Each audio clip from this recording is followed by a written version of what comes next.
मनाइए कौन सा दिवस? कायर दिवस। किसके लिए?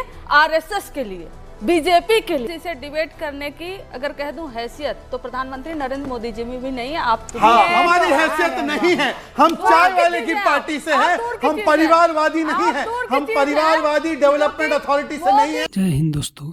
तो आज की डिबेट चल रही थी सन 1947 के समय बंटवारा जो हुआ था उसके ऊपर। तो आगे वीडियो में बने रहे। चलिए वीडियो को शुरू करते हैं।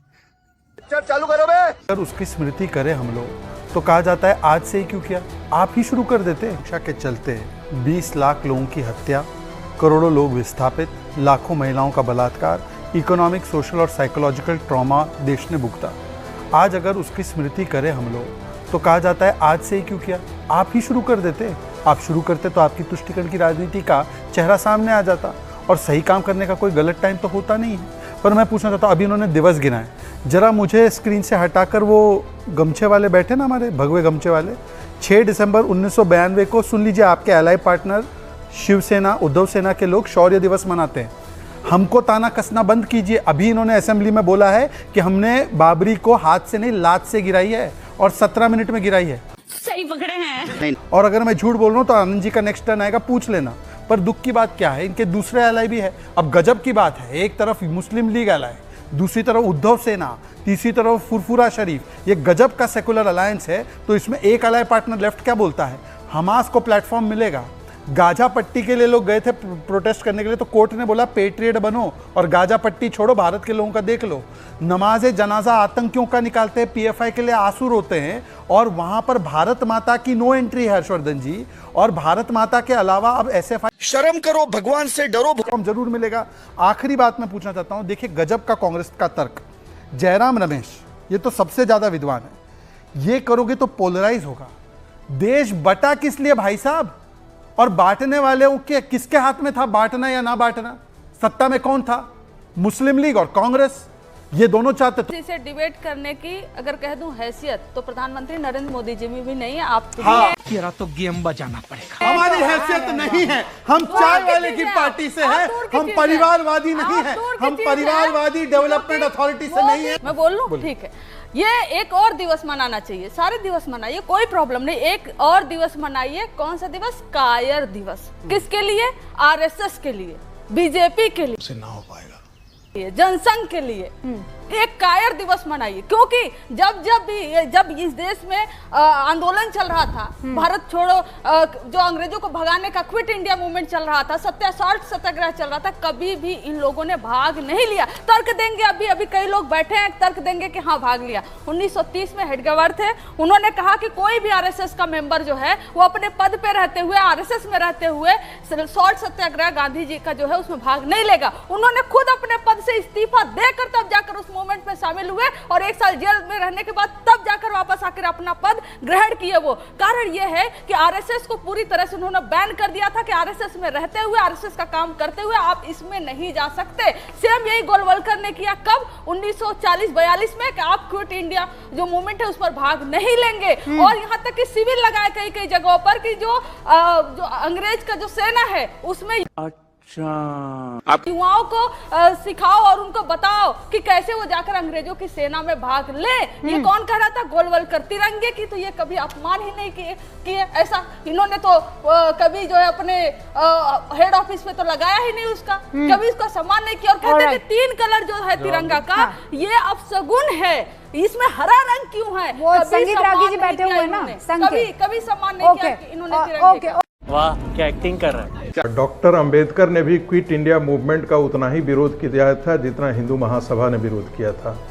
डॉक्टर अंबेडकर ने भी लिखा था कि 1939 के बाद जो है वो हिंदुओं को ब्रिटिश आर्मी में भर्ती होनी चाहिए, कि मुसलमानों का रिप्रेजेंटेशन बहुत ज़्यादा है और आने वाले दिनों में हिंदुओं के लिए खतरा साबित हो सकते हैं।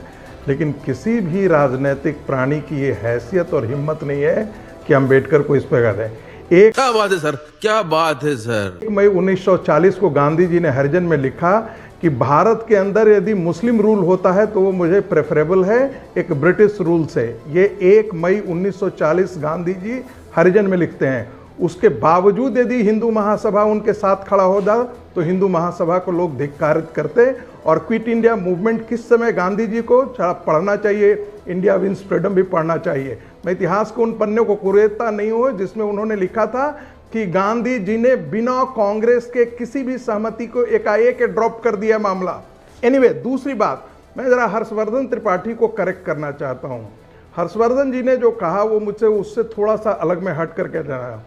पाकिस्तान पॉलिटिकल इस्लाम की नाजायज औलाद है। फिर से मैं दोहरा रहा हूं, वो पॉलिटिकल इस्लाम की नाजायज औलाद है पाकिस्तान, और उस नाजायज औलाद को कांग्रेस पार्टी ने भारत के विभाजन के पश्चात भी जिंदा रखा।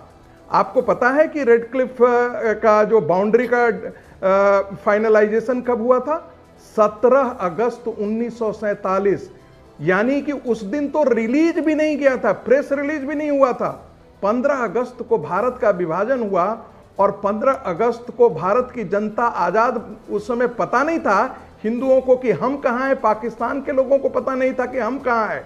और एक कत्लेआम मचाया किसने साइन किया था? कांग्रेस के 3 नेताओं ने साइन किया था, मुस्लिम लीग के 3 नेताओं ने साइन किया था, और सिखों के तरफ से मास्टर तारा सिंह ने साइन किया था, और जो ब्रिटिश अथॉरिटीज ने साइन किया था। तो चूंकि 20 मिलियन के आसपास लोग इससे अफेक्टेड थे, जिसमें लाखों तो मारे गए थे जिनके आपने बात किया। अब वो विभाजन की विभीषिका चूंकि इस्लाम के नाम पर हुई थी और इतना कत्लेआम इस्लाम के नाम पर मचाया गया था, उसको बचाने के लिए पाकिस्तान में बचे हुए, पाकिस्तान में बचा कौन था? आर्य समाज, हिंदू महासभा और राष्ट्रीय स्वयंसेवक संघ के लोग। ये सारे कांग्रेसी तो बुजदिल और कायर भाग करके पाकिस्तान से आ गए थे। ओके, बात है, मैं अपने पार्टी की वकालत करती हूँ। और इन्होंने जो बोला कि अच्छा, ये एक बात बताइए कि ट्रू नेशन थियरी को क्या अंबेडकर जी मानते थे? नहीं मानते थे। गांधी जी मानते थे? नहीं मानते, नहीं चाहते थे ट्रू नेशन थियरी। ये कौन चाहता था? श्यामा प्रसाद मुखर्जी, जिन्होंने जिन्ना के साथ मिलकर, मुस्लिम लीग के साथ मिलकर बंगाल में सरकार बनाए, और वही बाद में चलकर जनसंघ बनाते हैं, और वही जनसंघ बाद में तब्दील होती है भारतीय जनता पार्टी में। तो रूबिका जी जरा मुझे उत्तर देने दीजिएगा। भी थे, वित्त मंत्री भी थे, ऐसे ऐसे पदों पर बैठे थे। हिंदू महासभा और मुस्लिम लीग मिलकर सरकार बना रही है। एक सेकंड कंचना जी, आप भी यूनिवर्सिटी से ताल्लुक रखती हैं, पीएचडी कर रही हैं, स्टूडेंट हैं, तो मैं ये जानती हूं कि आपको भी पढ़ना लिखना बहुत पसंद होगा। जवाहरलाल नेहरू स्पीच है उनका जुलाई 1947 का, जिसमें वो कह रहे हैं we have come to a stage when we must either accept division और face continued conflict and chaos. Partition is bad, but whatever the price of unity, the price of civil war would be infinitely greater. जब yes सही पकड़े हैं आप वो last, आप कहां से श्यामा प्रसाद मुखर्जी आ गए इसमें? क्यों नहीं सुनिए, मेरी बात सुन लीजिए आप। गांधी जी भी टू नेशन थियरी के खिलाफ थे, जवाहरलाल नेहरू जी, हमारे सारे लीडर जो है, मैं पढ़ के बता रही हूँ आपको जवाहरलाल नेहरू को, वो आधी रात को मैं पढ़ कर बता रही हूँ आपको जवाहरलाल नेहरू का स्पीच। इंटरप्ट किया है, पर मैं 2 बातें रिटरेट करूंगा। तिरंगे की बात हो रही है, तब भी हमने सम्मान किया, आज भी हमने ही लागू किया है जम्मू कश्मीर में। परंतु मैं पूछना चाहता हूं कि अगर इनके मन में सम्मान है, 2 विषय, अंबेडकर जी की फोटो को पैरों तले रखा था लालू जी ने, आज तक उसको जस्टिफाई करते हैं। और दूसरी बात, कन्हैया कुमार ने कहा है कि तेरे को बताते तेरी माँ की लालू जी भगत सिंह है, क्या ये स्वीकार